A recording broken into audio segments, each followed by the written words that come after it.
Welcome to When I Fell in Love with Hip Hop. I'm your show host, Israel Picasso. We tuning live from St. Louis, Missouri. Today's guest is MC Shan, the legendary MC Shan, the originator, of this true hip hop thing, where it all started. Let's go live.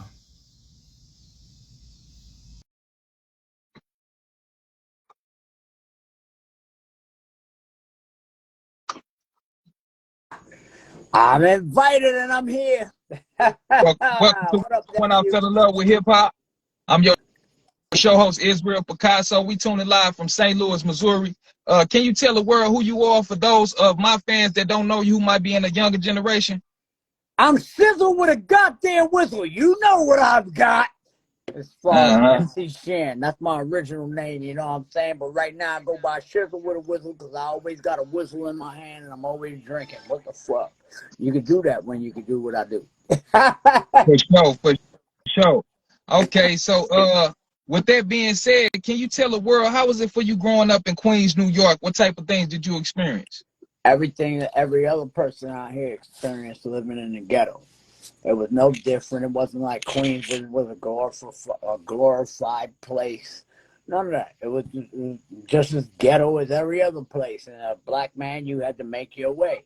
And it just seems that I made my way, like a lot of others out of Queensbridge, through this industry. Whether it was basketball, you got Ron Artest. You got a couple of people. There's a guy from back in the days that used to always be this guy on the movies and shit back in the day. He's from Queensbridge. I don't know his name, but he's from Queensbridge. You know what I'm saying? But he's an old school actor. You know what I'm saying? I didn't even know him. I didn't even know he had any kind of with Queensbridge. Let me tell you who else got touches with Queensbridge. Nikki D. Nikki, yeah, I blew you up. Okay. That's what's up. So, did you ever get involved with the 5%ers like a lot of guys from Queens did back at that time? Yes, I did. My name was True Shandu God of Law. True Shandu God of Law. You can't ask me to break down knowledge, wisdom, and understanding for you right now as the 5%ers would have put it, but I can break down knowledge, wisdom, and understanding of life right now and how I'm living it and what the things that I'm doing. That's what I can do. I can't give you today's mathematics. Today's mathematics to me mean get money. I'm sorry. That's real. That's real, OG. Now, when 1983, you got your first breaking in the car, which was the boss of Cold Chillin' Records. Can you shed light on that situation? Or that they right said there, but see, look, that right there. See, back in the days, you had to have a gimmick or something, see?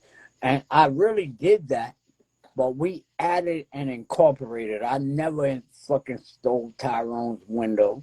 That was just part of my story of what I did. And see, back then, like I said, you had to have a gimmick. Like I had red and blue shoe. You see, like Crisscross had to have the backwards clothes. You had to have a gimmick or something that was different for you to fucking either stand out. You know what I'm saying? And so that right there was Give a Kid a Break. That was the story of Give a Kid a Break. It's not that it wasn't true, but it wasn't true that I stole his windows. But that's what the fuck I do. And I'm not, matter of fact, I can tell y'all niggas this shit. Fuck you. You want to go out there and try it and get fucked up, but I guess car windows ain't as much as it worth back then. We would go get the bike tire, you know, the bike brake cable, and pull the brake cable out of the whole plastic. Take a screwdriver, punch it through the window. One guy on the inside, one guy on the outside. And when you pull it, it's going to cause friction on that glue. And it's going to cut it off. And it's going to, we flop the window down, take a razor, take it down to Utica Avenue to the glass fucking spot. And they would pay us. They didn't give a fuck. We were kids and shit. They wasn't going to tell people, that, yo, we're getting this glass from a kid. They're going to sell it. They gave us $10 for the shit. The motherfucker going to get $300. Damn. Right. Like, who gonna tell you, like, you know? But on to the next. Did Kool Herc from the Bronx, New York, really start hip hop at a party with Coke LaRock? That's what in your opinion? Yep. Okay. Yep. Okay. Yep. Ain't no doubts about that. Ain't no doubts about that. Because Kool, let me tell you something. Kool Herc was the first one to sing that little break piece. Mm-hmm. And niggas like that break piece. Why play the whole song? They don't want to dance to the whole song. Kool Herc figured out that, yo, I take this break piece, then I bust it over here, and then I'll bust it back, and we never have to lose that break piece, and the party stays rocking all motherfucking night long. Mm-hmm.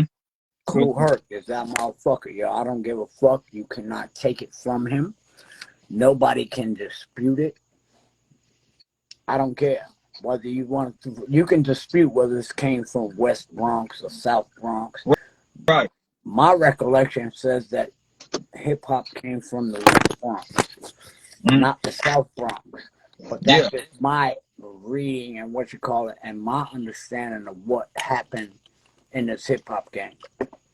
But it doesn't matter. It's all in the same context. That Kool Herc is the one that fucking gave this shit life.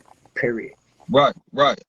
Okay, let's talk about the Juice Crew. How did you meet Mr. Magic, and how did y'all put together the crew?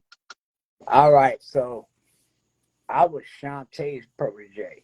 Me and Shantae, we used to rhyme on the benches all night and all day. Before we had records, right? I'll plug this shit back in so I don't keep falling. Before we had records, right? And Shantae was the biggest thing on earth, and that's my little sister. She was Roxanne's revenge. Oh, I'm Shantae. I'm come on now. And she took me to the door. The doors were open for me because of Roxanne Shantae. The doors were open for Biz Markie and anybody, Cool G Rap, Craig G, and anybody that you see in the Juice Crew. Those doors were open from Shantae. But there was one thing about the Juice Crew. You just couldn't fucking want to come into the Juice Crew. You had to be that motherfucker. Right. You know what I'm saying? So Kane and Craig and G-Rap and all them, you had to be them. Back in the day, let me tell you something about back in the days. You know how people say put you on now? Back in the days in the hip-hop industry, you couldn't be put on. You had to either be nice, have skill, and do what the fuck it do, because ain't no motherfucker, yo, put me on.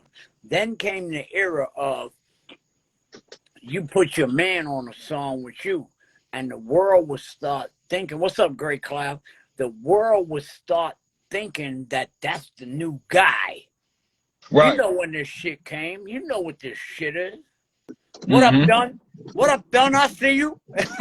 What up, Mel?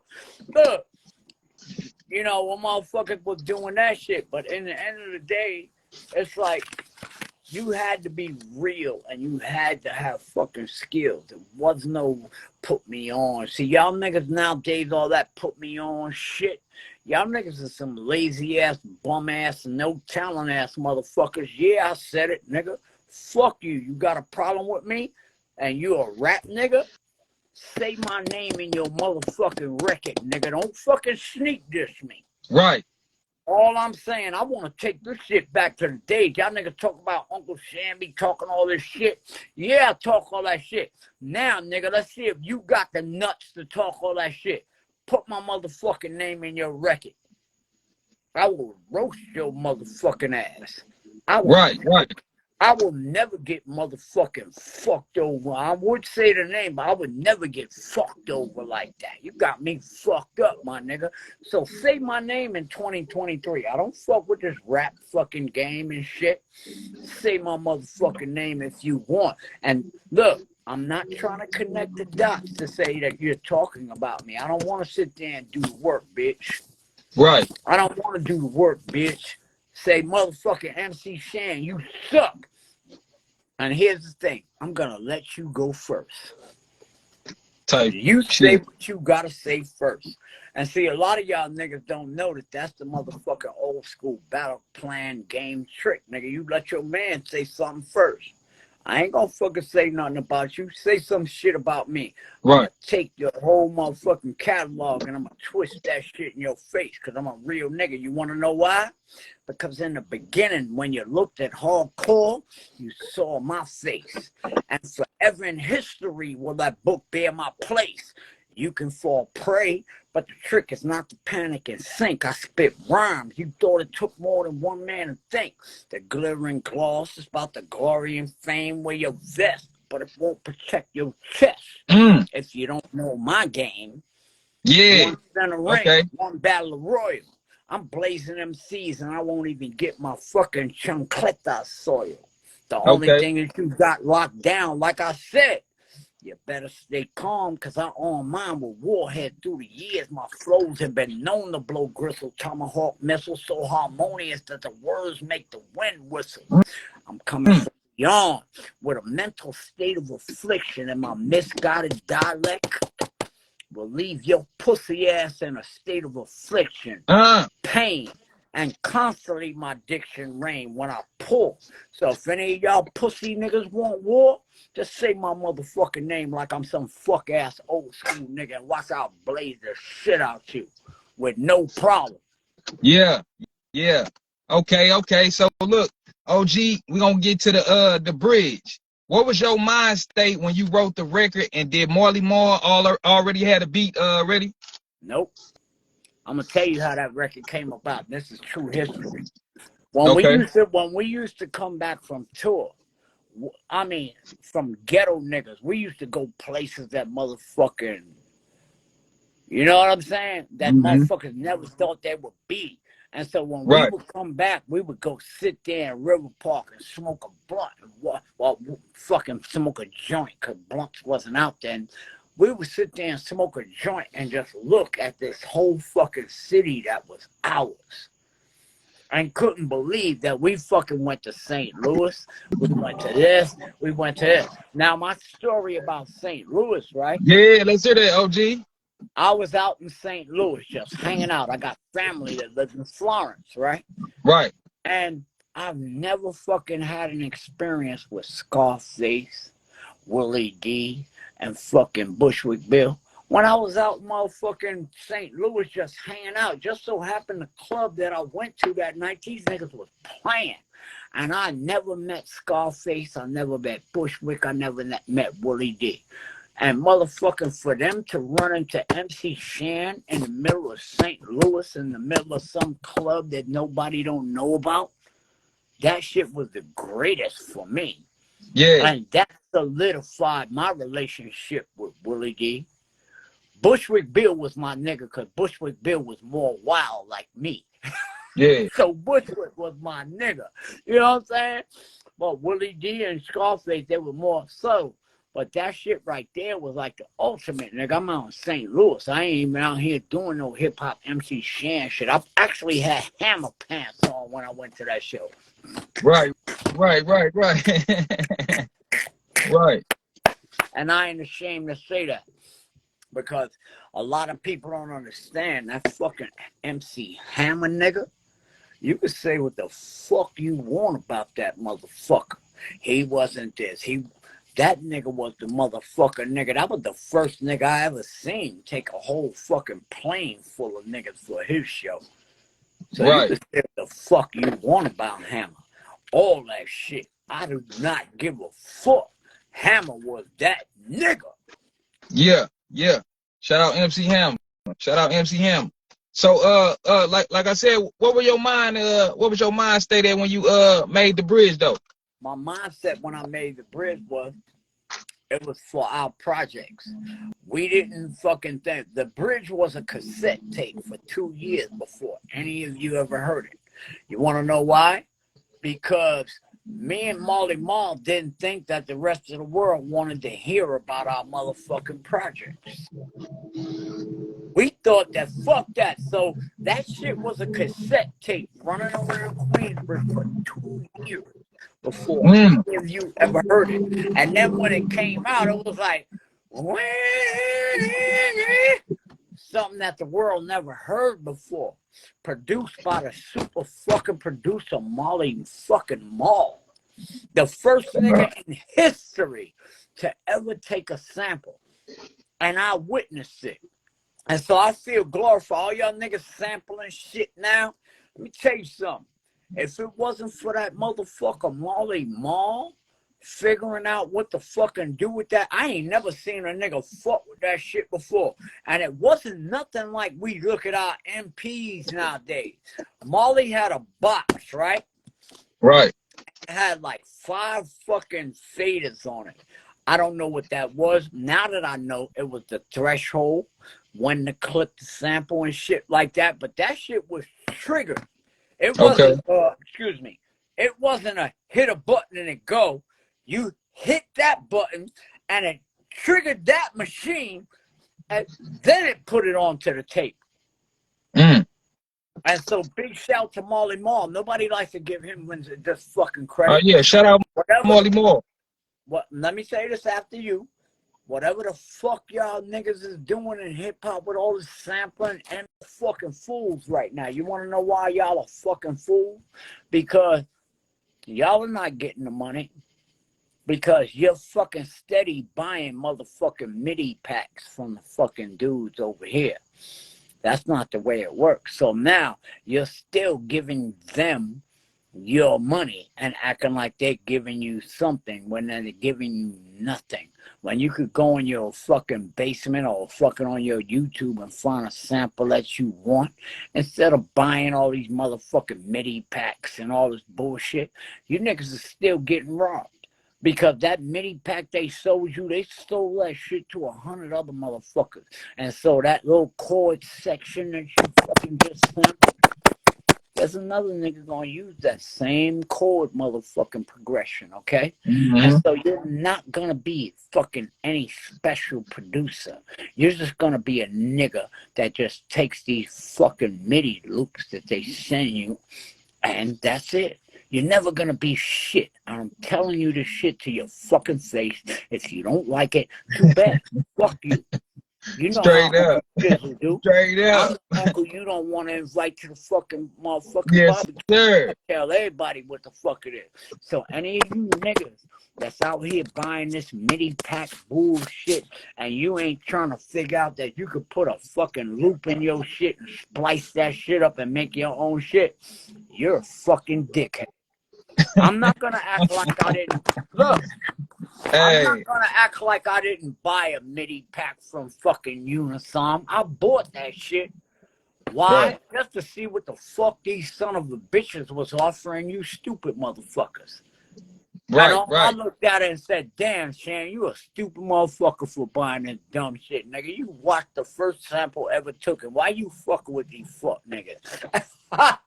Right. Damn. So we're gonna move on to the next question. Boogie you ain't Down got Production. to say that. Just go ahead, nigga. I'm easy to fucking slide. I know how to motherfucking chew bubble gum and walk and sip a whistle. Yes, sir. All right. Boogie Down Productions. KRS1. When was your first time hearing of them? When he made that fucking record. Yeah. All right. Well, let me tell y'all something like this. Okay. What that man Chris did was like the greatest thing for hip hop. Y'all don't know because you weren't there. I was one that was there. At one point, hip hop got to a crescendo. All right. The real hip hop was not in hip hop yet. You would get the Kwame, Salt and Pepper, and all of them. They were more dancey and kid and play and all that shit, that fun shit, right? And then it got to the point where, okay, what else can you motherfuckers do?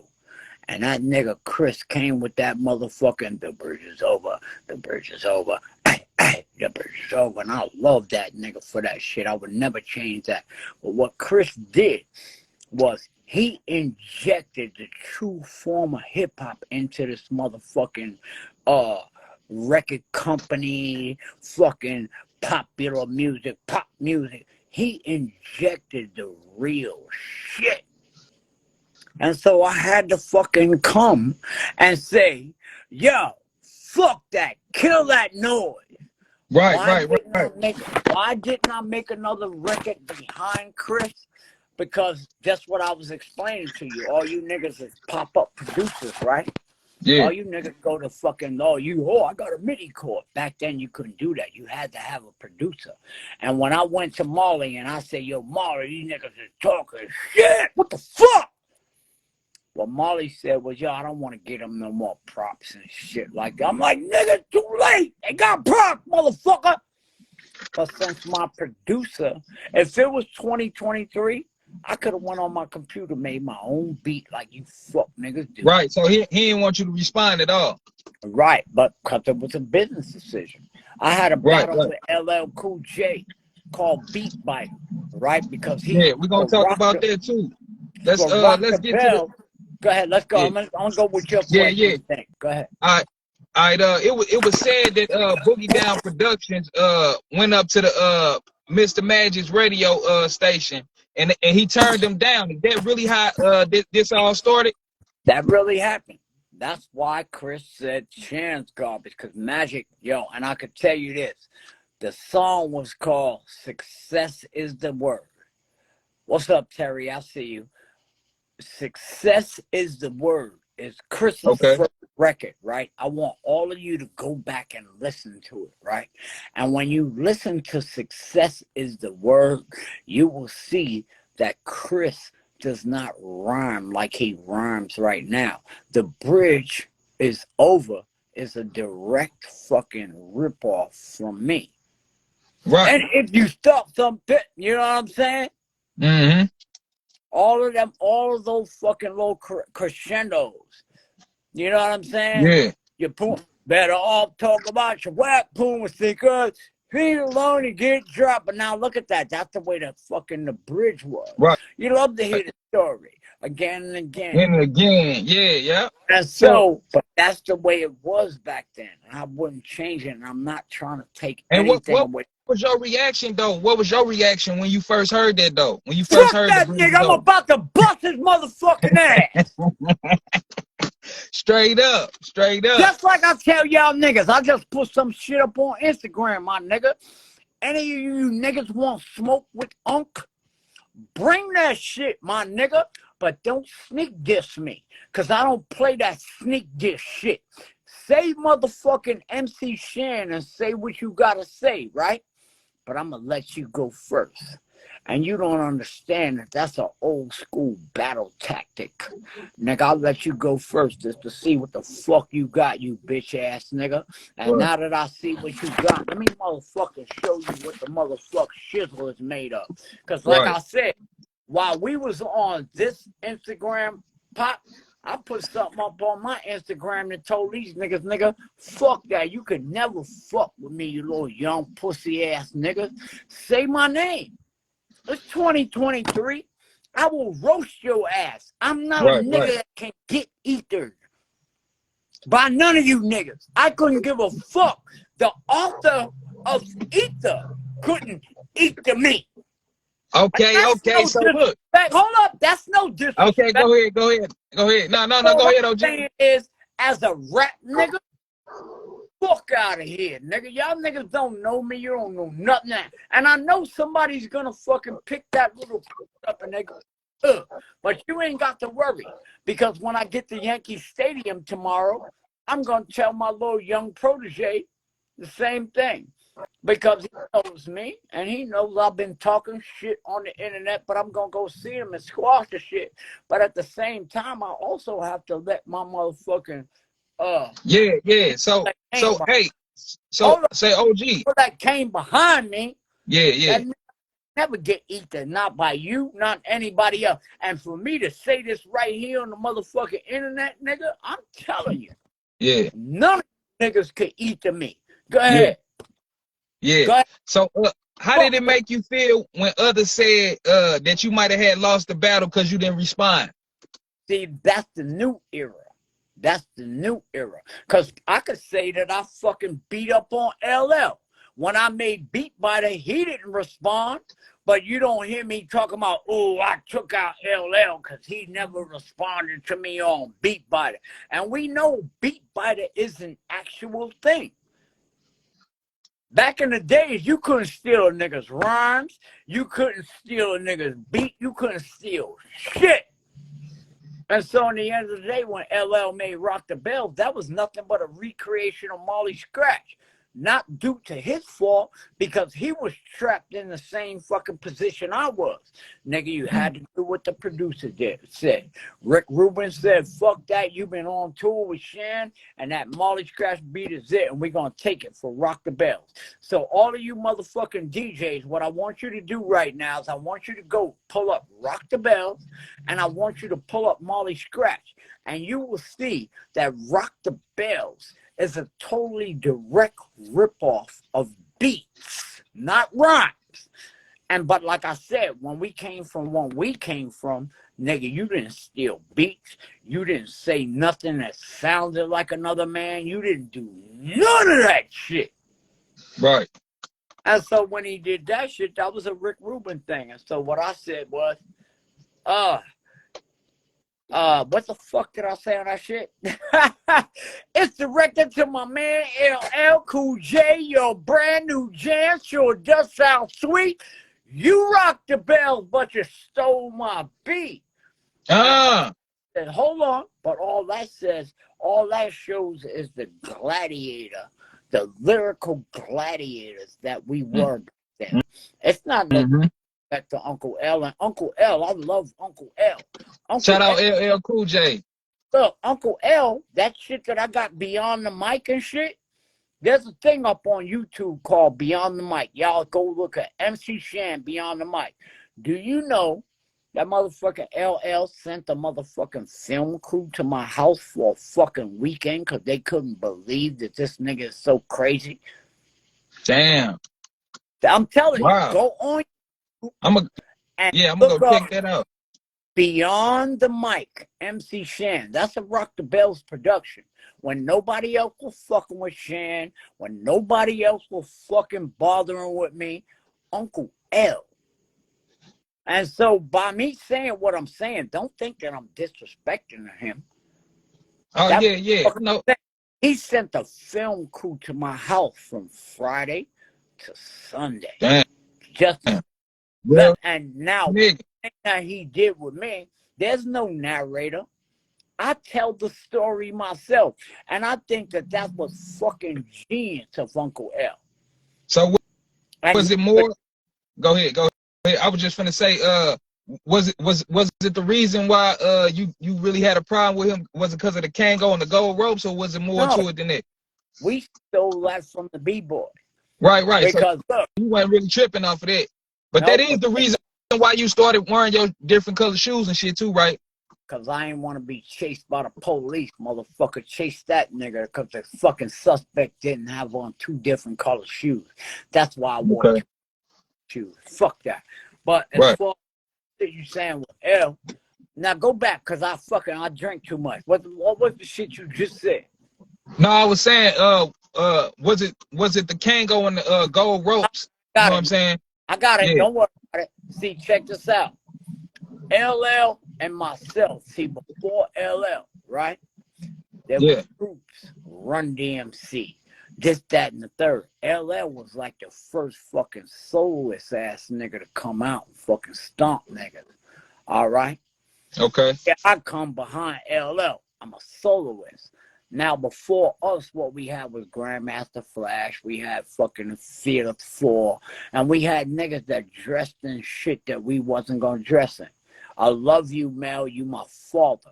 Melly Mel is my hip-hop father. So that's when you fell in love with hip-hop, basically. Yes. Right? Melly Mel is my hip-hop father. But fuck that. I wasn't dressing with none of that motherfucking girly ass boots y'all niggas had on and all that furry ass shit and all that shit. Right. Tell my daddy, that nigga, I seen him last week. That nigga know I say this shit. And he ain't gonna bend me into a pretzel for saying that. But right. Me and LL, we came up from a different era. We didn't have the little temptation shit because we had 4 niggas on stage and shit. We had to hold down a whole fucking 36 balls. Wow. Wasn't no give me a 16. All you niggas that say give me a 16, you pussy bitches. Because you niggas couldn't hold 38 balls on your own. Because after the first 16, your ass, when it get to 17, you a whack ass bitch.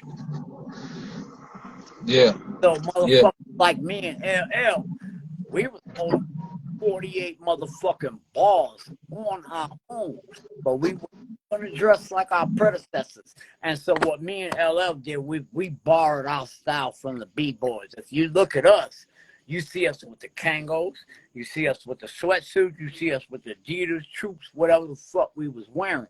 But our attire was definitely B-boy. It wasn't Melly Mel. It wasn't Fields 4. It wasn't fucking Cold Crush. It wasn't none of that. Remember, they were groups. Me and LL, we were solo artists, so we did what the fuck we wanted to do. Right. So out of the two boroughs, Queens and the Bronx, right? Did any violence ever take place when y'all was doing that whole thing? Yeah, it did. I used to laugh at motherfuckers because they would be standing in front of me, arguing about what me and Chris did. And I'd say, y'all are stupid. Me and Chris don't even argue like that. You know what I'm saying? Me and Chris don't even argue over that shit. And y'all niggas is getting ready to kill yourselves over some shit me and this nigga said. That was the dumbest shit I ever thought. Yeah. I don't mind that people love Chris, and I'm pretty sure that Chris doesn't mind that people love me. And if you look at my Instagram, the original MC Shan, you'll see that 2 weeks ago, I fucked y'all head up because I'm standing there saying this, and who pops his head in the side of my shit? The teacher, KRS1. So despite what y'all think in hip-hop, y'all have this magazine fucking propaganda bullshit, but y'all don't know how we done this shit. Respect each other. You don't know how we fucking greet each other.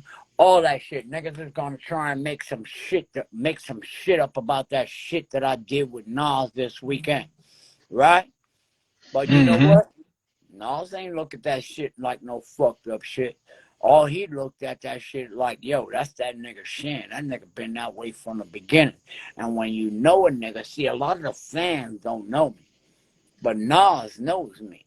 That nigga know I'm fucking ready to flip in a fucking, it only takes, and that nigga Shan was cool 1 minute, but that nigga weigh 100 pounds, but he don't give a fuck. And so what I said really won't surprise him because he know I'm a real nigga. But the rest of the world trying to drag it through the mud, oh, you should. And all I got to say to you, if you're a man, okay? If you're a man and you're riding on another man's motherfucker, can I say the word dick on here? I mean, I don't know what Instagram gonna do. I say what I say. Instagram ain't gonna check for me saying talk your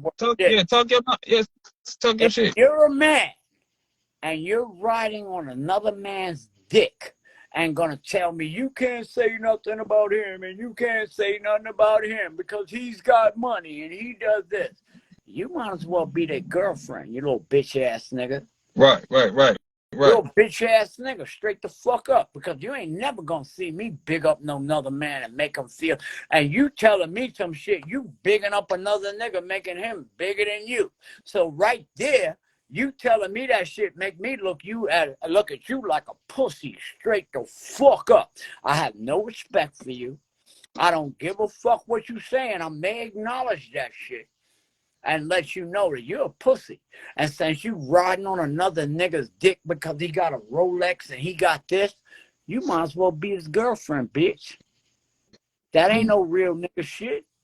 That is not no real nigga shit. So if you out here riding another nigga's dick, talk about, ooh, he got money. You shouldn't say that about Jay-Z because he's da-da-da. Go be his girlfriend, nigga. Zip his zipper down, pull his dick out, and suck his fucking dick, okay? I'm not the nigga that's gonna pull a nigga zip, suck a nigga dick. So you go suck them niggas dick because they got money. Fuck. So what? So somebody said something about Hov?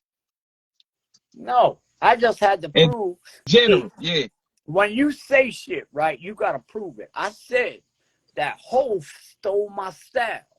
Nigga said, oh no, I ain't know that. OG, talk to me.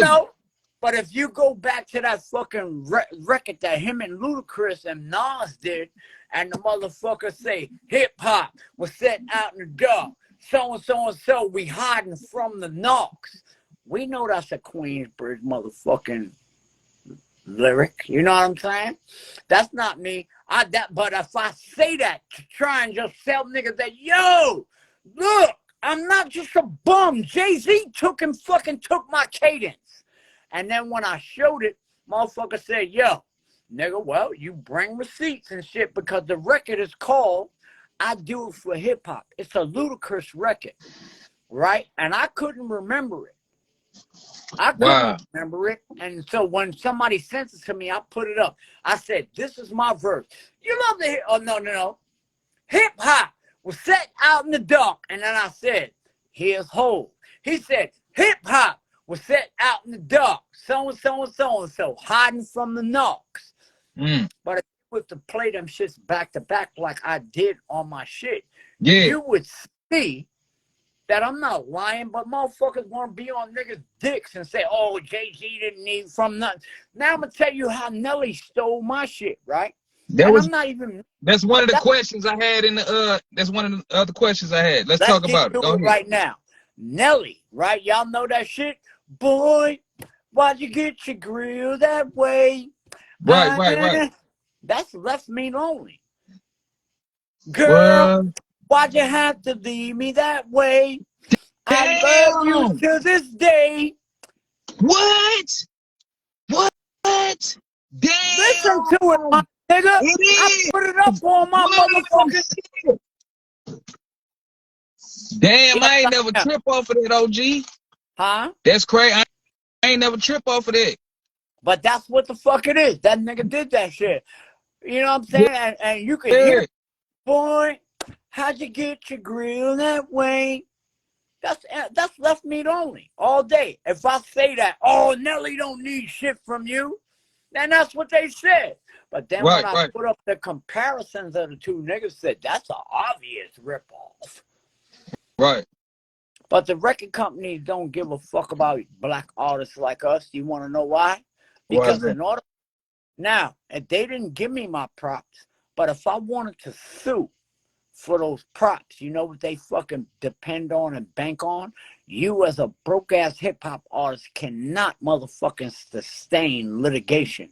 Litigation to sue a motherfucker will break you.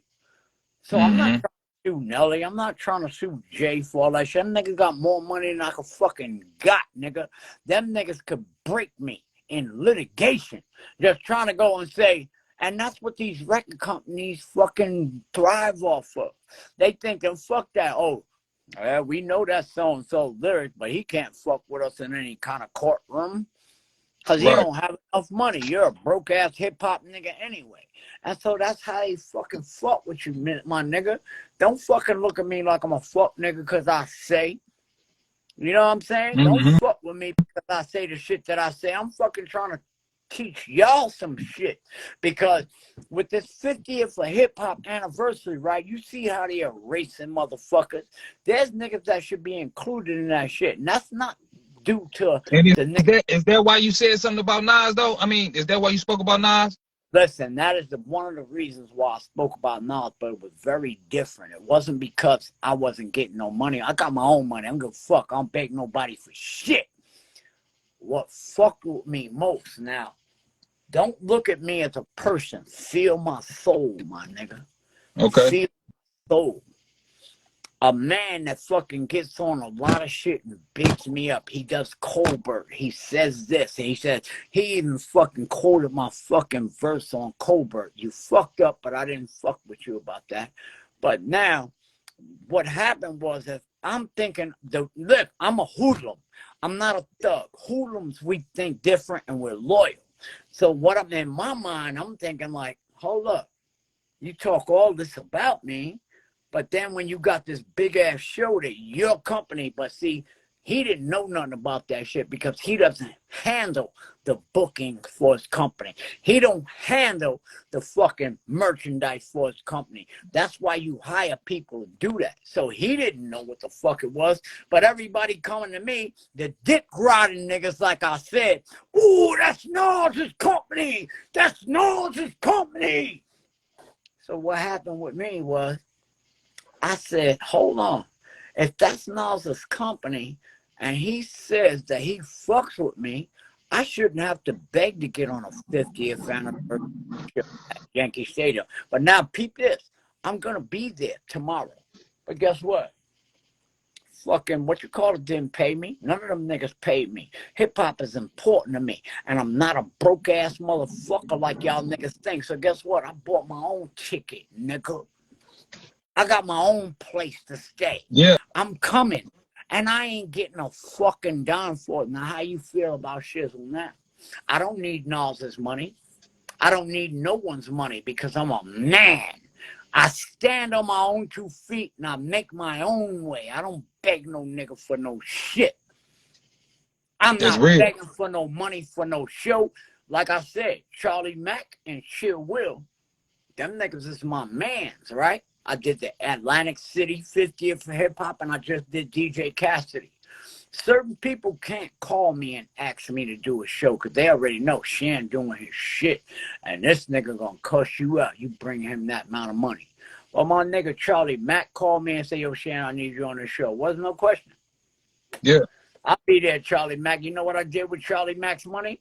I bought that go-kart you see in my basement and I took my kids on a motherfucking excursion in the RV. That's what's up. That wasn't to make me or break me or to pay my bills. That was my friend saying, fuck you, nigga. I don't give a fuck what you got going on. I got a check for you and you gonna come get it.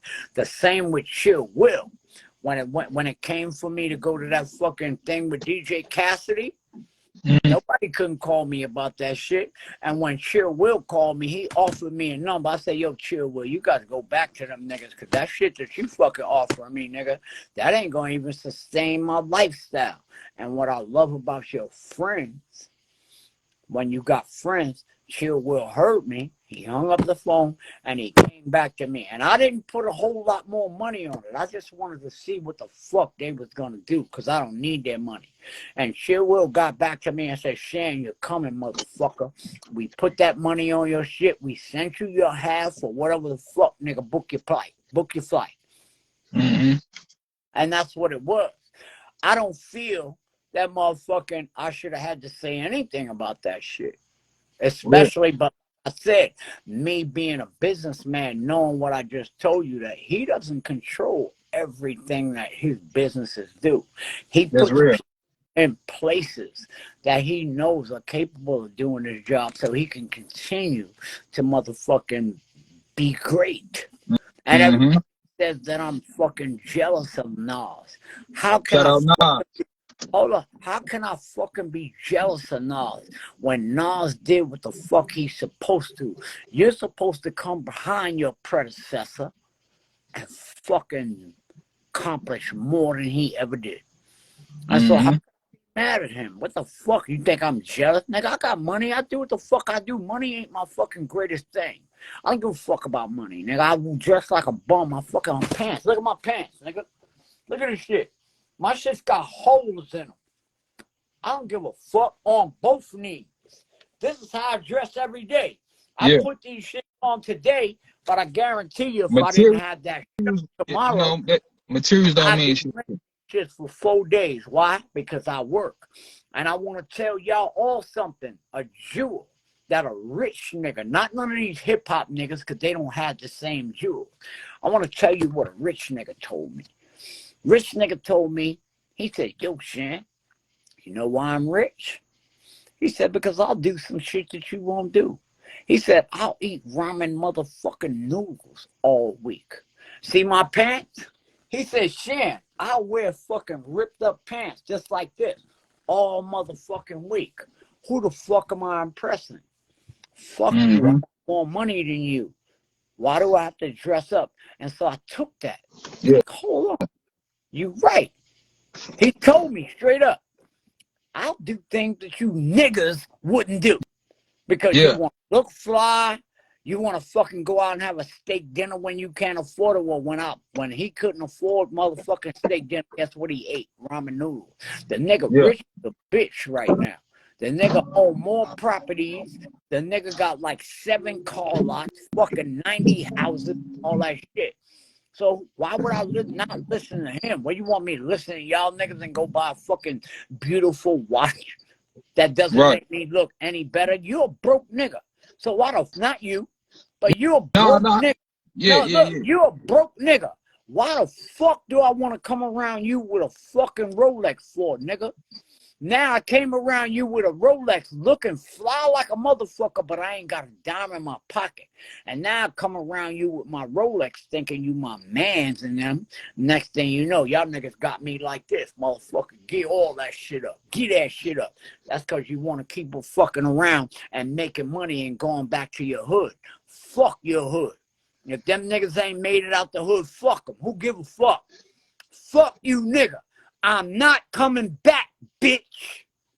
I'll come through and slide through. But, nigga, I done moved on. My hood mentality and fucking with you niggas is over with. And so, I don't give a fuck what you say. Yo, Shan ain't hood no more. I don't give a fuck, nigga. I live in a neighborhood you can't even come in. So, motherfucker, when you got to come in my shit, you got to press a buzzer or some shit to come in where I'm, well, not my shit because I live in a regular shit, right? But you got to press a buzzer to come where, why the fuck I want to fuck with hood-ass niggas that ain't never went nowhere? Bunch of you are dumb-ass niggas. You get money and you still trying to prove to the fucking hood niggas that you're solid. Fuck being solid. You got money. You ain't never got to see these niggas again. They ain't really your fucking friends, dummy. That's real. That's real. And with that being said, is there a reason that you didn't accept Big Daddy Kane as a part of the Juice Crew? In his eyes, that's what he said. I don't give a fuck what Kane's saying. Kane is my motherfucking man. And all I say to Kane is, I was the king, nigga. I was the fucking king. And you was the new nigga. And see, at one point, see, what nobody didn't understand, in the Juice Crew, everybody was a new nigga. From Shantae, because Magic was the man, all right? Yeah. And so even Tyrone was a new nigga. Molly was a new nigga. Shantae was a new nigga. And if Kane don't motherfucking understand his place as a new nigga, I can't help him. I can't help him. All I can say to Kane is you're a stupid motherfucker because you should have exercised your right as the new general and fuck with Ace and any nigga that came behind you. Duh. Call them the new niggas. I wasn't hating on Kane. Fuck out of here. It was because I was that nigga. Period. Nobody hating on Kane. Nobody was hating on him at all. And so when niggas say about that new nigga shit, I don't give a fuck how he felt about that new nigga shit. Nigga, you was the new nigga. Just like I was the new nigga. But let me tell you about Kane. So since y'all want to say that bullshit, Kane was a nigga that escaped a lot of the fucking bullshit that new niggas had to go through. Mr. C, when we land at the airport, Mr. C had to fucking get all of our bags and put them shits in the truck. And that was the routine. Biz had to do that shit. Kane escaped that shit because that nigga was so nice. So, if anybody want to motherfucking go on now, oh, Kane, I don't give a fuck what Kane said. Kane is my motherfucking man. I seen that nigga last week. You gave each other a hug. Fuck that bullshit y'all talking about. And that's you real, was man. The new nigga. And if you felt some kind of way, like I told you to your face, Kane, you the stupid nigga because you could have imposed your motherfucking authority on Ace and the rest of them niggas. But it's not my fault that you didn't. Right. So, how does it feel? Nigga. Right. So, if I call you a new nigga and I was a new nigga, so fuck you being the new nigga because I was the new nigga at one time. You don't like that fucking shit? You wasn't that motherfucking special, nigga.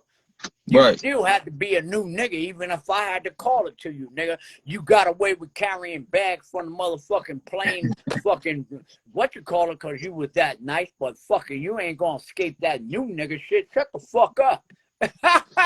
Type shit. Kane is my man, so I know niggas is gonna take this shit and bring it to Kane.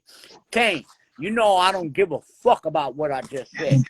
When these niggas bring that shit to you, nigga, well, that's my motherfucking brother. That nigga gonna say what the fuck he gonna say. What the fuck you want me to fight with Kane? We ain't gonna fight. I'm gonna say what the fuck I want. Them niggas, let me tell you how ill I was. Yeah. Them niggas would be on the bus ranking with niggas. And they wouldn't fuck with me because I knew I was about that shit. Go ahead and ask them. Them niggas would rank on everybody on the bus. I'd pull my hat down and lay back and go to sleep because I would roast all you niggas when it came to the rhyme game. And certain games I just didn't play. All that ranking that Kane and Biz and Swan and them niggas did, I wasn't with that shit. And so you want to rank, nigga? I don't rank, nigga. We gonna put these bitches up and that's it. Period. Yeah. And so in that aspect, they wouldn't fuck with me with that because, nigga, I don't give a fuck who you know. You can know all the gangsters. You can know. I'm that nigga gonna put these up. Yeah. All right. Real. And so when they was ranking on fucking Chris and calling, you know what I'm saying, calling him Sir Nose and all that shit, nigga, I was over there asleep with my Kango pushed down getting a fucking rest. Because I don't play that bullshit y'all niggas play with that ranking shit. Go ahead and rank on me if you want, nigga. We gonna fight. I do not give a fuck. And nigga know that what it was. Ask them niggas why they didn't rank on Shan on the bus and why they left that nigga alone. He gonna tell you because that nigga wasn't the new nigga. Right. Type shit. For sure. So let's straighten that shit out so none of you motherfucking magazine niggas ever come at me and say, well, why did you call them? That's why, nigga. 100. So, how does it feel knowing you created so many stars from Queens, New York, like Nas, Nori, Ja Rule, Cormega, Prodigy, and more? Makes me not one different. Yeah. Because I didn't make anything for them. They all stood on their own merit. Didn't you hear? You just laid that foundation. No. Fuck that. I don't okay, talk to me. Whether the foundation was laid. Like I told you, back in the days, it's not like it is now. Back in the day, you had to be really that nigga to fuck with the mic. Like I tell you, Kane, that new nigga, well, fuck that. That nigga. All them niggas nice. You had to be nice. So I did nothing for all of these folks that came behind me, but except showed them the door. Yo, nigga, the door's over here. Right. They walked to it themselves. Yeah, that's real. You couldn't get the hookup. You couldn't say, yo, this is my man. Fucking, he's the next nigga, like them niggas started doing once upon. No. So everybody, Nas, Mob Deep, and all them shit. Y'all niggas don't know that at that point, man, niggas had to be really nice to motherfucking gain their respect. I gave Nas nothing. I gave Mob Deep nothing. I gave nobody that came out of Queensbridge. Did you ever get a chance to tap in with Noria at all? Look, what I'm gonna tell you is go look at Drink Champs, MC Shan. I'm the only nigga on Drink Champs that drove Nori fucking crazy. Him and Effin. I drove them niggas so crazy and them niggas got me so drunk that them motherfuckers both got up out they fucking chair. And I said, Nori chair, and I said, yo, well, fuck it, they gone. It's a shizzle show now. You ain't never seen a nigga in the fucking history of Drink Champs. They saying Nori, hold on, let me answer this guy. Nori wasn't from Queensbridge, but he was down with Capone, which Capone was from Queensbridge. And let me tell you about these little young niggas, Nas and them, right? Nas and Cormega and fucking Nori and fucking, come on. I was older than them, right? So when I seen them motherfuckers, I would go in and be fucking with them, right? And then I'd be looking around. I'd say, yo, I'm too old for this shit. Because, nigga, I don't know when one of them motherfuckers was going to pull out a gun and start shooting each other. Right. Them niggas was wild. Y'all look at Nori. See, I'm not even going to blow it up. Nori is who Nori is now. Yeah. But I know Nori when Nori was that motherfucking Nori. Yeah. The street nigga. Yes. The nigga that didn't give a fuck about going to the island and shit like that. I know that nigga from then. And when I got around, Nas and all them niggas, they be on 40th Ave and I'll go fuck with them niggas. And all of a sudden I'm looking around, I'm saying, nigga, I got to get the fuck away from y'all niggas. I love y'all. Peace. Right, niggas out there. Niggas might start shooting each other. Fuck out there thugging. No, nigga. I was way out of that fucking thug shit. I'm a hoodlum. Hoodlums know when to motherfucking bow down and get the fuck out of there, because these thug niggas about to fucking get it. All right. So look, okay, OG, what made you leave hip hop, and was you banned for 25 at 25 years old, like you said? Like, what happened with that? I was banned at 25 years old. Let me tell y'all something about me. I want to hear about that. Warner Brothers. I was signed to Warner Brothers.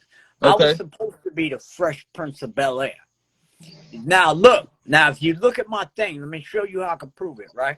Now, when it was down by law, you see me all ghetto the fuck out. But when it came time for Play It Again, Shan, that was Warner Brothers trying to clean up my image to make me motherfucking acceptable to the big public, right? Well, and so now one day I'm on a motherfucking something with Benny Medina, and that nigga pulls out the can of grease. And like, I mean, he didn't actually say it this way, but I'm telling you, the nigga pulled out the can of grease and said, Shan, I want to fuck you in your ass. I was like, nigga, fuck you. I called him the F word that I can't say right now, and I was banned from hip hop. Long before some of you motherfuckers talking about Chris took you out, Chris took you out. Nigga, I was banned long before that. wow. Because, like I said, I was supposed to be the Fresh Prince, but I wasn't going to none of them parties that Quincy Jones and them niggas was hold to. I'm from the hood, nigga. I see how y'all niggas get, and I'm not down with that shit. And so when I said that to Benny, I got banned. Next thing I know, I got dropped off of Warner's. And see, back then, you couldn't get dropped off of one record company and go to another record company, and they think, because they all friends. Right. I dropped that off for so-and-so. Why'd you drop Shan? Oh, he said you a faggot? Oop, I didn't mean to say that. That's just so I'm an old school nigga, and that's the words we use for you motherfuckers, and that's it. Period. That's the word that I said that got me banned and fucking from music industry, period. But now, right, you have to look at this. Do you think they stomped me? If I got banned when I was 20, I'll be 58 this year. But you still talking to me, right? Yes, sir. So what that means is that regardless of what any motherfuckers try and do to you, you can persevere and fucking drive through all that shit. Don't nobody hold you down. If you let a person fucking tell you who the fuck you are, you a pussy. Fuck you. Stay from around me. I don't need pussy niggas around me. Cause a pussy nigga is a nigga that's a fucking yes man. I don't like yes niggas. If I'm fucking up and you can't tell me that I'm fucking up, I don't want you around me. Because these are the people you need around. You don't need yes man. Everything you say, yes, hey, pull your zip down, I'll tuck your dick. Nah, nigga, I don't need no, I don't fuck with that shit. Nigga, you can't suck my fucking go suck his dick. That's real. That shit, nigga. I ain't fucking with suck dick ass niggas. And when I say suck dick ass niggas, that's not homosexuality or nothing. That's just nigga that's a yes man. Yeah. That's how I'm using it in that context. You a yes man. I don't need yes niggas around me. Fuck out my face, yo. Why you need yes niggas around you? The yes nigga, you ain't gonna never get the right answer. Let me tell you something.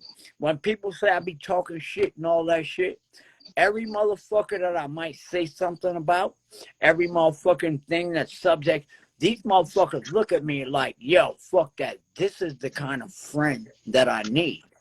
Why? For the simple fact is I'm not gonna fucking let you go outside with some fucked up shoes, nigga. I'm gonna clown you from minute one. Nigga, what the fuck them fucked up shoes you got go? Nigga, fuck out of here. You ain't going nowhere with me with them fucked up shit or whatever the fuck. Yeah. I'm a friend like that. You never have to think about what I'm thinking. You never have to wonder what I'm thinking. If you don't see that from my Instagram, you never have to wonder what Shannon's thinking. I'm going to tell you. 100. I'm going to tell you what the fuck I'm thinking. And so most of these motherfuckers, they got a bunch of yes men around them when I'm the fucking kind of friend you need around you, my nigga. A nigga that's not going to say, nigga, let me tell you something. Fuck that. Like I said, I will never get ethered. And that's some hip-hop shit. That's no personal shit like, oh, I'm trying to diss Nas. I'm just trying to motherfucking say, nigga, that I ain't that nigga to fuck with like that. Think I'm a motherfucking old school ass nigga. You'll never eat to me, my nigga. Swear to my right. So how did now? Hold on. Yeah, go ahead. That's all in hip-hop. That ain't got nothing to do with how much money you got. That ain't got nothing to do with how many niggas is kissing your ass or none of that shit. All I'm saying, as a real nigga, you could never eat to me. None of you niggas out here could never eat to me. You see this shit that I've been putting up lately? Wait till you see the next video I'm about to put up, nigga. You don't think I got lyrics, nigga? I will spit on you, nigga. You better move so I don't spit on you. So I fucking spit on the floor. And this is hip-hop. And all you soft-ass niggas is, ooh, Shan said this. Shan said that. Nigga, that's that bitch-ass nigga y'all niggas doing. I'm a hip-hop motherfucker, and all I'm saying is I can never get eaten. All I say is, motherfucker, say my motherfucking name. And that's no disrespect to Nas. This is just motherfucking hip-hop, nigga. Y'all niggas don't know what hip-hop is. But Nas knows what hip-hop is, and he knows what the fuck I'm saying right now. So y'all niggas might be taking it as Shan dissing Nas. You need to be his girlfriend, bitch. Type shit. Dissing Nas. And if you a man saying that, you his girlfriend. I'm not Nas's girlfriend. All I'm saying is, nigga, you could never eat to me. Nobody on this motherfucker, not even Chris, eated me. And I'm willing to stand up in public and say that shit. Motherfucker, you got a problem with me on some rap shit? Nigga, say my motherfucking name. That's all you gotta do. There's no beef, nigga. Let's take this shit back to the real gladiator days. Y'all niggas fucking, let me tell you, this is how we grew up. Sticks and stones will break your bones, but names will never hurt you. And that's why me and KRS1 are still alive today, to talk shit about each other whenever the fuck we want, because we were raised different. Y'all little pussy ass niggas, a nigga say something about you, I'ma kill him, I'ma go get the gun. Fuck you, nigga. Go get the gun, and then when you bring me the gun, I'm gonna say, yo, look, I see you got your gun, nigga. Put that shit down. Let's knuckle the fuck up. And I don't want to knuckle up in the front of a bunch of people. I want to whisper in your ear, my nigga, you got a problem with me. Let's go to the back, nigga. C74 style. And nobody got to know about it. And if I come out the back, I ain't got no teeth. You can't knock my teeth out. But if I come out with a black eye, I'm going to swear to God that I fell on the motherfucking floor. I will never, me and you and everybody else knows that you gave me this black eye. But I would never fucking tell the public. I would never tell a magazine. I would never sue you. See, that's real nigga shit. That's what that is. But when it comes to this rap shit, nigga, I'm on some real rap shit. Nigga, I can't get eaten. Fuck you and fuck whoever think I can. So since you want to ride a nigga dick, you might as well be his girlfriend. I ain't riding no dick, nigga. I'm just saying, motherfucker, in the end of the day, in the beginning, when you looked at hardcore, you saw my face, and forever in history will that book bear my place. You can fall prey, but the trick is not to panic and sink.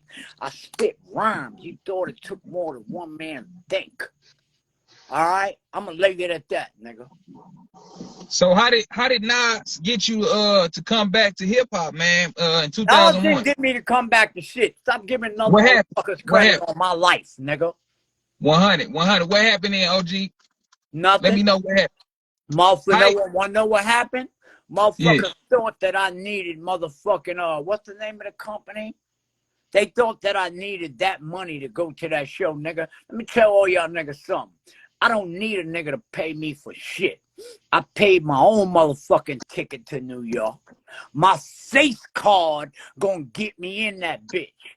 And so, like a lot of y'all say, oh, Shan, he bigs you up on shit. Well, now you gotta understand it from my point, nigga. Let's not go from yours. I don't need a motherfucker to say shit about me. Yeah. Not no one. I carry my own card, my nigga.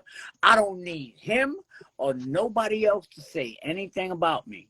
And that's my point that I be trying to get where motherfucker be trying to say, oh, he bigs you up. And that's what fucked me up where I said what I said. Oh, he bigs you up. And see, all the dick riders what got my feelings into it. Yeah. Because if he bigs me up and he's doing the show and I'm not down, then that means the nigga don't fuck with me. Yeah. And if a nigga don't fuck with you, you'll say what the fuck I said. Mm-hmm. What the fuck? You gonna fuck with it? I gotta ask y'all, how much will you fuck with a nigga that don't fuck with you trying to get a nigga to fuck with you? I only need one time. A nigga fucking, you ain't got to tell me you don't fuck with me, but if I see any kind of form or sign. Yeah, I'm moving a different way, yeah. So I'm a real ass nigga.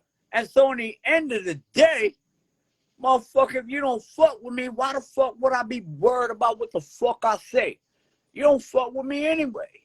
But I found out that nigga fucks with me. Because if I would have listened to I don't fuck with my phones and shit. Jeff got to tell me to fuck with niggas, right? Yeah. If I would have answered my phone fucking a week ago, I would have said none of that shit because Nas got to deal with that's going on with, as far as I'm concerned, outside of doing shows, right? Fuck the shows. This nigga got me in some 50-50 split shit. And so when I said Nas don't fuck with me, I just had to come back and be the real man. And I went on my motherfucking Instagram and I apologized. And I said, yo, that's what I might have jumped the gun. I might have jumped the gun, my nigga, but I tell y'all, all y'all niggas that I just told that Nas don't fuck with me, all that nigga fuck with me. But I don't give a fuck about that. Let's get back to hip-hop, nigga. Fuck all that money shit and who got whatever. I ain't getting either. So when niggas want to fucking try and put it to, oh, you scared of Nas? I'm not scared of that nigga. Get the fuck out my motherfucking face. I will never get either.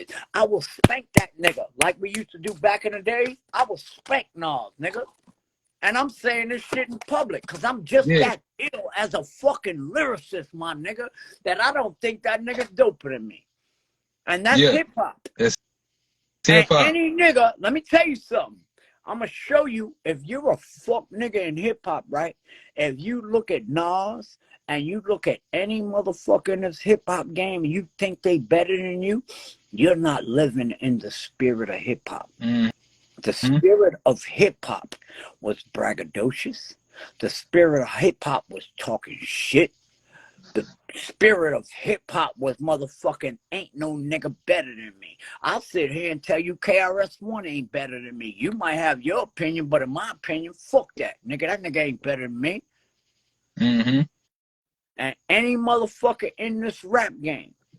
They say, see, those are the girlfriends. Those niggas that think like that, those are the girlfriend niggas and shit. Oh, you shouldn't say that. Those are the girlfriends. Remember I spoke about the girlfriends earlier? Niggas that fucking think they got dicks, but they should be fucking sucking a nigga dick? That's the girlfriend. Because if you come in this motherfucking rap game, I'm fuck original, nigga. I don't give a fuck what rules y'all try and tell me that I should live by. I'm telling you, motherfucker, because I helped pioneer this shit. These are the rules we live by. If I even thought for one motherfucking second that Nas was better than me, I lost already. If I ever thought that Jay-Z was better than me, I lost already. But I never borrowed a Jay-Z line. Jay-Z borrowed my shit. Fuck yous. Okay? And so in the end of the day, I don't think none of these motherfuckers are better than me. This is the game of hip-hop. This is not motherfucking public opinion. Fuck public opinion. Any nigga that's riding a nigga dick, you need to be their girlfriend. Nigga, stand up and be a man. That's all I'm saying. That's all I'm saying. 100. And so if you want to be mad at me for what I said, fuck you. You don't know the spirit of hip-hop. Like I said, when I came into this hip-hop game, I came into this shit driving a covered wagon. Y'all niggas got Teslas now. When I rolled into the town of hip-hop, you know who was running this shit? motherfucking LL Cool J, motherfucking Run DMC. It was just a dirty dust fucking town when I rode in. And I decided I like this dirty dust town, and I stayed. Because the rules that we motherfucking ran by was way different than this fuck nigga shit that you niggas run by nowadays. Okay? And so I stayed. Now y'all niggas got Teslas. And because y'all niggas got Teslas, you think that motherfucking... let me tell you where the word hater came from. The word hater, listen to me really fucking good now. And understand where I'm coming from this shit. You know where the word hater came from? The word hater came from niggas like me, niggas like Chris, and any other rap nigga that heard your shit and said you was garbage, right? But see, these motherfuckers use psychological 101 on certain motherfuckers, and they'll stop saying, oh, this shit is garbage. Oh, you're a hater, you're a hater, you're a hater. See, hater turns the whole fucking book on you.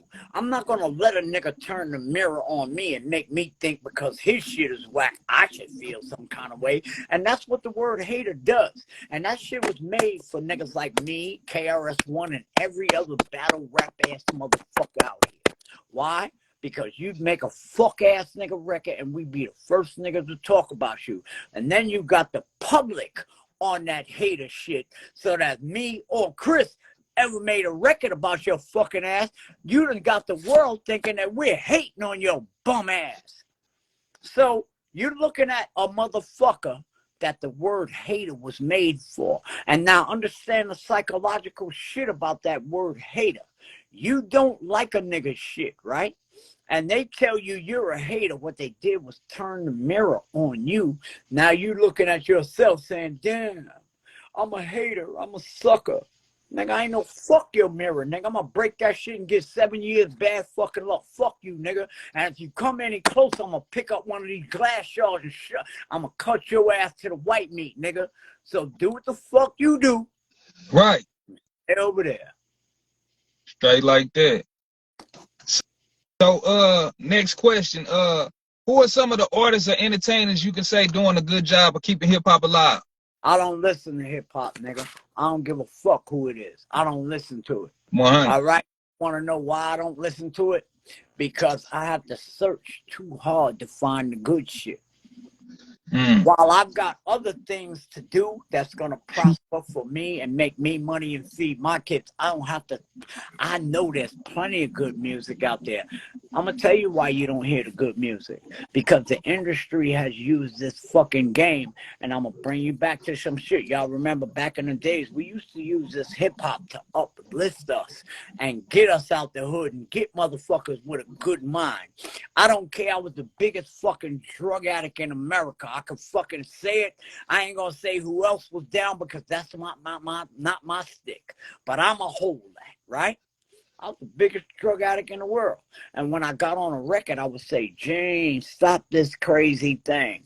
I wouldn't propel the shit. I didn't want the youth that came behind me because I knew where I was at, motherfucker. I'm stuck with this cocaine hoe. I got this bitch on my back. She got like 6 monkeys fucking with me and shit. I didn't want that for the next public. So when I made a record, it was about don't do what I did.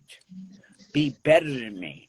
James, stop this crazy thing. The song Cocaine, go look it up. I made a whole, motherfucking, I made a whole song where you thought that I was talking about a girl. And then the end I said, don't you know by now that her name was Cocaine? Man. So, see, the music was different now, and the same music and the same shit that Chuck D, the X-Clans, and every other motherfucker, KRS1, Stop the Violence, everybody that fucking tried to be positive. If you look at the fucking history of hip-hop right now, motherfucking everything is fucking go do drugs, go fucking sell Xannies, go ahead and go shoot your op. Once upon a time, they wouldn't let those kind of lyrics come across the motherfucking airways. Luke was just talking about fucking naked women, and they banned his shit. Luke is the nigga that made y'all be able to say what the fuck y'all say now. You want to know why that nigga went up against the federal fucking government? Shut Do you think y'all give up, that Uncle nigga? Luke. Do you fucking think y'all give Uncle Luke the props for that shit? That nigga fucking fought the fucking Constitution so that he could say, pop that coochie, hey, pop that coochie, baby. Y'all forgot that shit. And you want to know why you forgot it? Because the industry won't let you remember it. That's all I'm saying. There's a lot of great things that these artists that y'all call fucking OGs. Look, and let me tell you something. Since I got my motherfucking teeth out, right? I ain't got no teeth no more. I got them pulled out, right? Motherfucking OG to me means older gums, nigga. And so when you say that shit to me, I'm gonna take that shit as a term of endearment. My nephew said that shit to me because a lot of y'all, I might not know your names and know you personally, but I know you younger than me, and I call you nephew. Yo, when I call you nephew. Yo, nephew, what's up? You know what I'm saying? Yeah. And so when the motherfucker said it to me, I had to say, yo, nephew, that was a good one, nigga, and I'm gonna go by that from now on. Older gums, nigga. I'm a real OG. Yeah. For sure. For sure. This next question I got, where did you get the term one time for the mind, two time for the soul? I got that from a brother that's called Cool Ace out here in Atlanta. That nigga Cool Ace, he is the fucking, I can't, he is fucking an entertainer on every fucking level. Big shout to my nigga Cool Ace, and I never would take his motherfucking shit. I got that from that nigga. Shout out. I used to be the DJ in Club Babe, the strip club, right? And Cool Ace would come through, and Cool Ace would come in my DJ booth, and everybody knew when Ace would come because he got them hard bottom shoes, and he would stand on the floor and go, conk, conk, conk, conk, conk, conk, conk, conk. And then niggas knew Ace was in the building. That nigga would say, one time for your mind, two time for your soul. It wasn't his slogan that he used all the time, but when I heard that nigga say that shit, I said, yo, I'ma fucking make that shit motherfucking popular and big. You ain't fucking with it. And so when people fucking ask me where I got that from one of the coolest motherfuckers I ever met. That nigga, Cool Ace, that nigga is the coolest motherfucker I ever met. You'll have a fun time with this nigga. You know what I'm saying? He's not one of them motherfuckers that fucking, yo, if you fuck around, nigga, you might get dumped the fuck out because the nigga know too many niggas and shit. Shit. Really? You know what I'm saying? But that's where I got that one time for your mind, two time for your soul shit from Cool Ace. I love you, my nigga. And if I ever make money off that slogan, nigga, you know I'm coming to fucking hit you off straight the fuck up because you know that's the type of nigga your man Shizzle is. Real nigga shit. All right, who are some of the what are some of the things you do to make money for those that are willing to learn? Okay, what I do is I'm not into hip hop anymore. As you can see, well, if anybody follows the original MC Shan. That's the official MC Shan is my shit. If you've been on my page before it got took, see this new page, you would see that I build buses, I renovate RVs. I don't need hip hop money. I've got 2 buses sitting in my yard, a RV, a boat, several fucking trucks, because I don't drive cars, right? But all these things, I bought a bus. I didn't know what to fucking do with it. I bought that bus during Corona when nobody had no money. Niggas was fucked up. How this nigga fucking Shan got more fucking money to buy buses and shit? And some of you might not have seen it, but let me show you what I do. I'm gonna show you. Okay, let's see what you got going on. You ain't going nowhere. I do a lot of shit. Now you ask me, what do I do to help my people, right? And show them little dumb shit. You see this right here? Okay, yeah. I ripped this engine apart. It's all in pieces. You see it's wires, everything. You could turn the key and see it, what you call it, but I'm still one or two wires short from it, right? Yeah. But I fucking show my folks how to fucking rebuild engines, all of that shit. I ripped every electrical part off of this engine. Every electrical part. I ripped it off, and now it's back. And they've been watching me build it. They see me put my system on this yesterday. Although it's just a go-kart, I'm showing you shit that you could fucking do to what you call it. This bus right here is my barbershop bus, right? And this is the new bus that I'm building, and it's called the Bamboo Barbershop. I don't think you could see inside of here, but this is what I do now. Yeah. I've got a party bus that's parked right behind here. That's the bus that Rakim signed in. Rakim signed. If I go on that bus, right, you'll see Rakim fucking. That's a party bus. Shout out Rakim. I own it. Right? Like I said, I own this bus, and I'm going to give this bus, I'm going to sell it to a motherfucker. Now I want to show you my RV that I fucking rebuilt and myself. What's the ticket on some of them buses, OG, when you fix them up? What's the price when you be selling? It don't matter. It's my budget. It's my money. I don't ask nothing. Yes. You know what I'm saying? Yes, sir. My yes, money. Sir. I do what the fuck I do when I do what I do. Yes, but sir. This right here, this is my RV. Oh, okay. That's dope. Stove. I've got fucking tables, chairs, all that shit. This is my daughter's bedroom behind this motherfucking curtain. Oh, that's whole. Right? But I rebuilt this shit. You see all the shit that's here? It didn't look like this shit. This shit looked like a condominium, son. Look at the marble cabinets. Yeah, that shit. I was finna say something about that. That shit is tight. Now look, this is my shower behind me. You would swear if you taking a shower. You in the motherfucking forest, that's right? Hard. I did that. This is my bathroom in my RV outside of my fucking that's house. crazy. Man, yeah, right. No, we ain't finished yet. We ain't finished yet. Talk your shit. We ain't finished yet. This is my bedroom, my nigga. This is my bedroom in this motherfucker. You understand? Damn. Everything you see, the wall coverings, the cheetah shit, the lion, because this is a motherfucking king spot.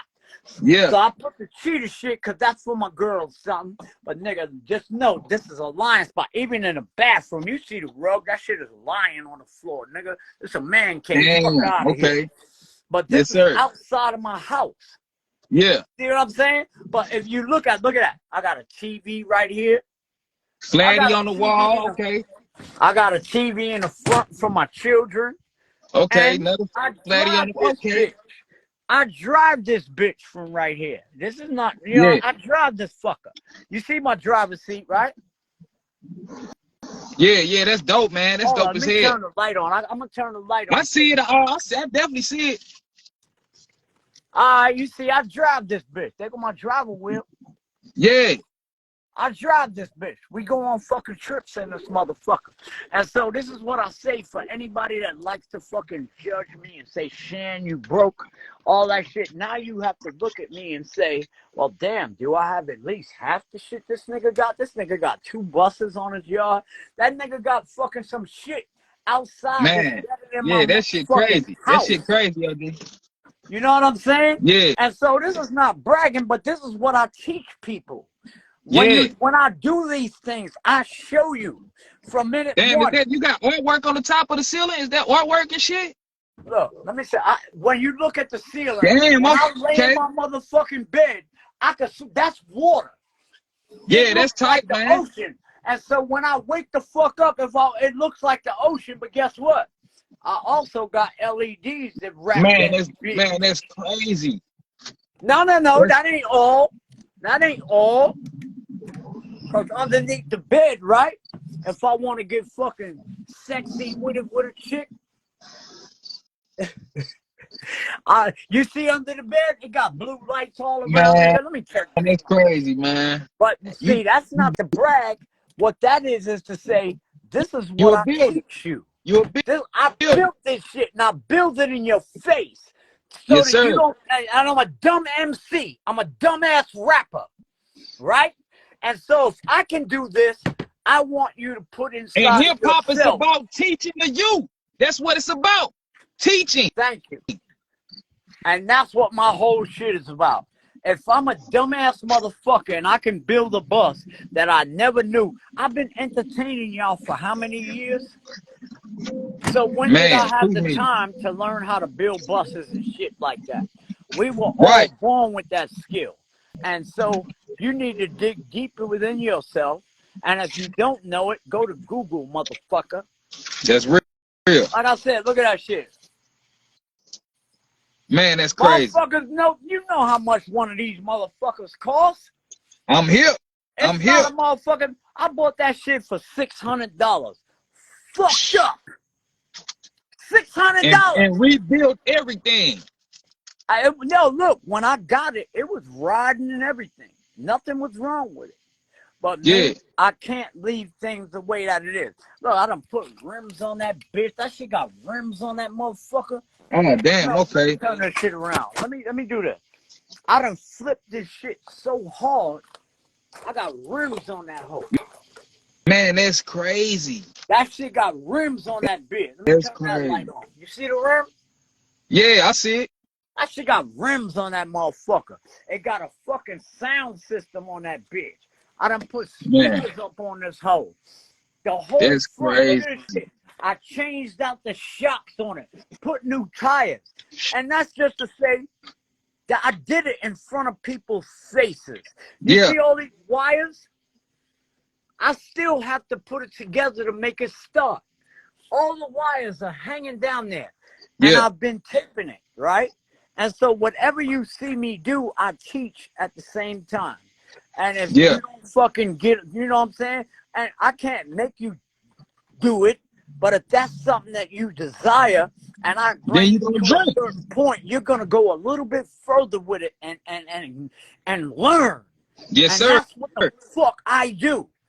Look, these are all my kids' motorcycles and shit. My daughter got 2 motorcycles. No, I got one. I got 2 motorcycles. See them shit? 2 the motherfuckers tight, man. Yeah.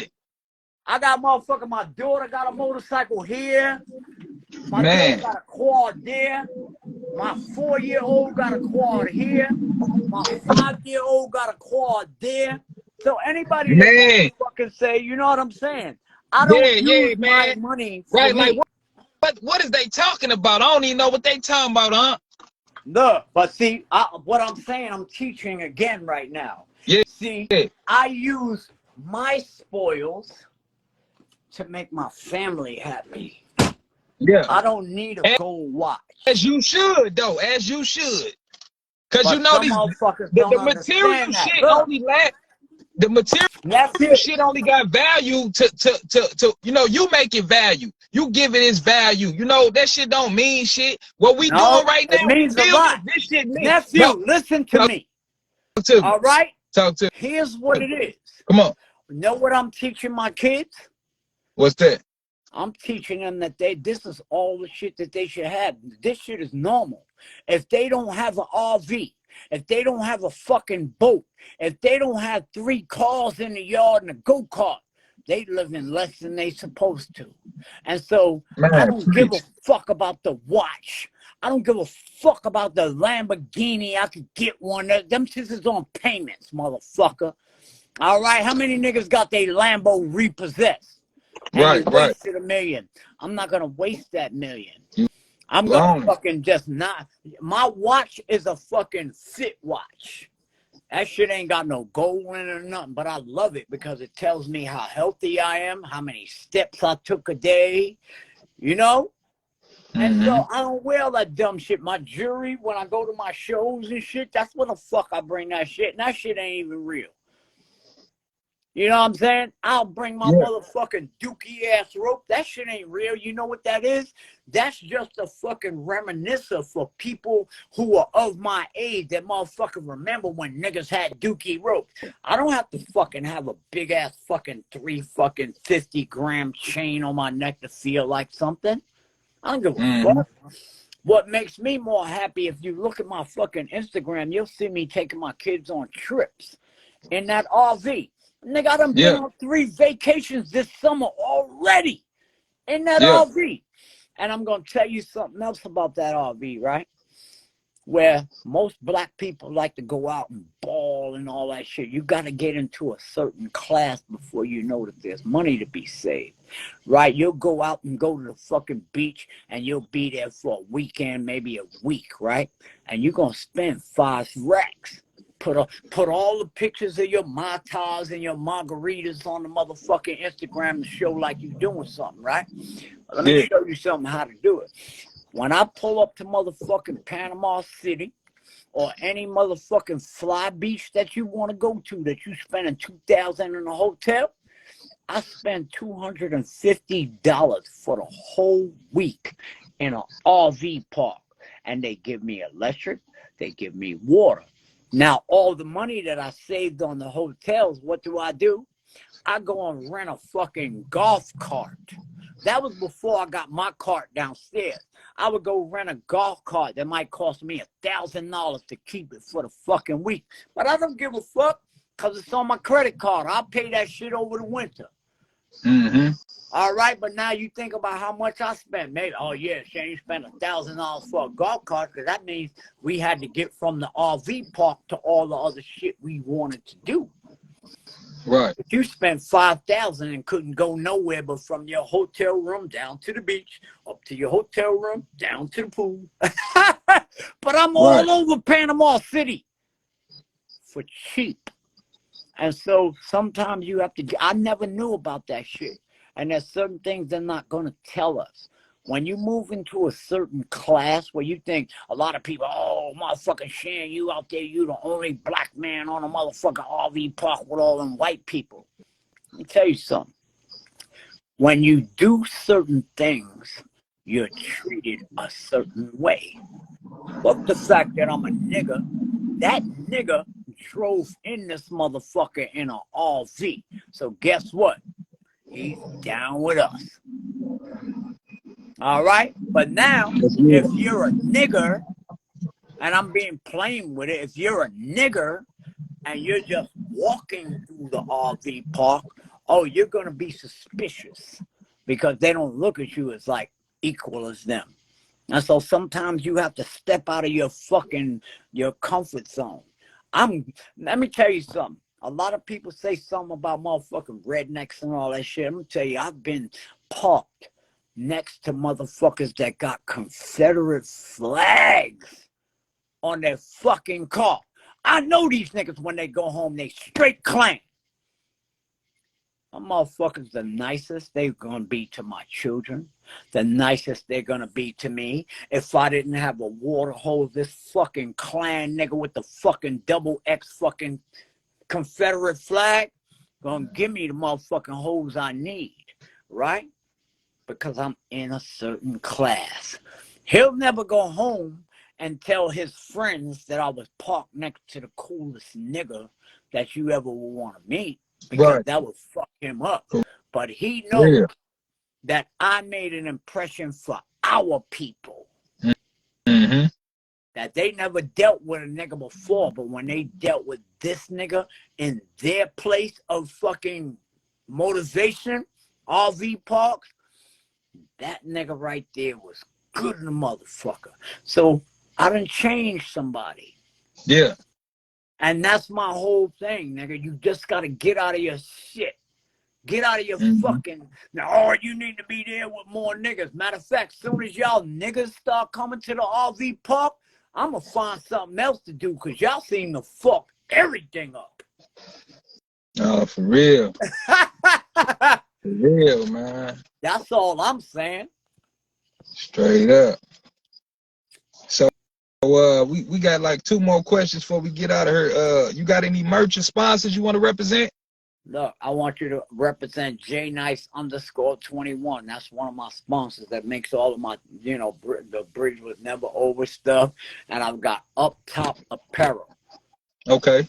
And just because I say they're my sponsors doesn't mean that there's any money involved. I show you that I'm fucking really for my people.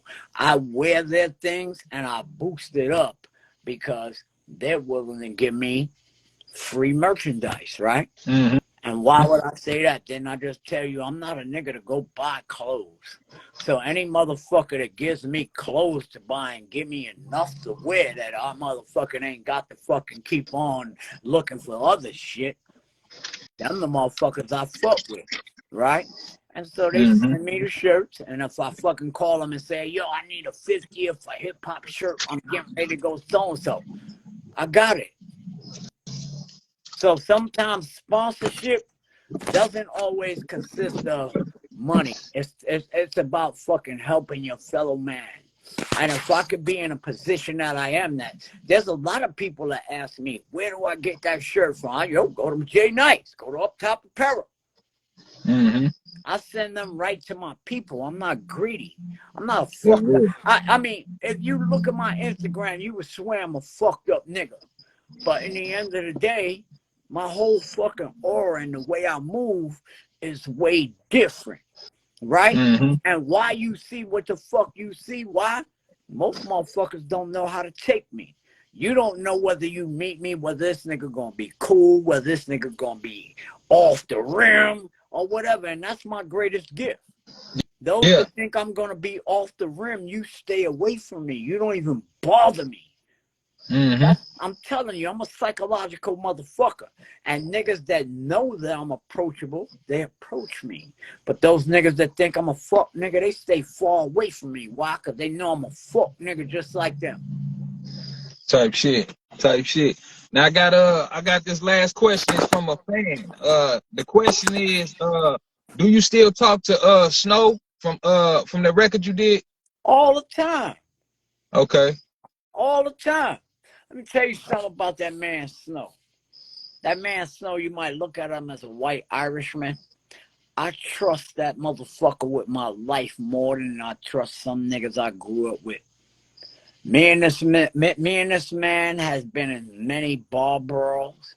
We have been in many fucking super stupendous fights and shit. And when I'm like this over here fighting my niggas, I don't never look back to think if that Snow guy got my back.